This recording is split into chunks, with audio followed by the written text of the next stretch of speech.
سلام رفقا، خیلی خیلی خیلی خوش اومدید به یه ویدیو جدید از کانال آی بلیز 27.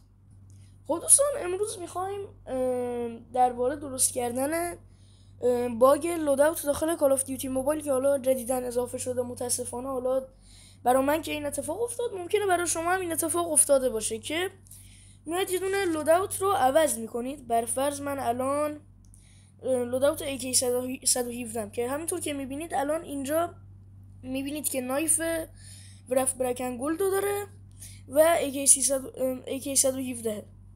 حالا من با همین اگر که برم داخل ترینینگ مچ، اگر که نگاه کنید میبینید که میاد این لوداوت برام. الان من اگر بخوام بیارم لوداوت 6 رو داخل ترینینگ مچ، نکنید اینجا این لوداوت برام میاد و خیلی راحت هم میتونم باهاش بازی کنم. میبینید همه چی کار میکنه و کاملا نرماله. حالا بریم سراغ مچ های آنلاین مثل حالا مولتی پلیر و رنک مولتی پلیر. خب دوستان، ما میریم وارد یه دونه مولتی پلیر معمولی میشیم الان در حال حاضر.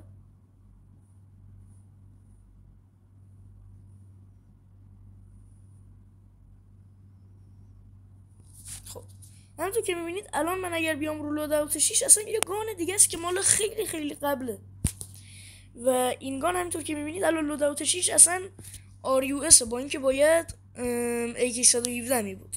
خب برای درست کردن این مشکل راه حلش اینه که شما باید یه دونه VPN فعال کنید.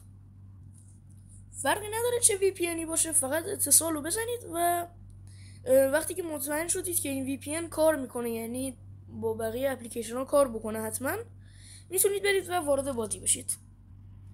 خب حالا اینجا حداقل یه دونه تغییر روی اون اتچمنتی که گذاشتید بدید و میتونید دوباره برش گردید. مثلا من نایفشو یه بار عوض میکنم، دوباره میذارم رو نایفی که میخواستم باشه، دوباره مچ رو استارت میزنم و همونطور که میبینید VPN هم فعاله.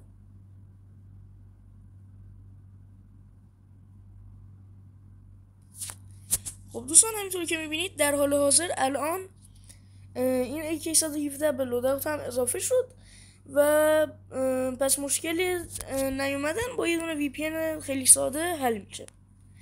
خب دوستان، مرسی که این ویدیو رو تا آخر نگاه کردید و اگر که این ویدیو کمکتون کرد ممنون میشم اگر ویدیو رو لایک کنید و کانالمو سابسکرایب کنید و داخل ویدیوی بعد میبینمتون. فعلا.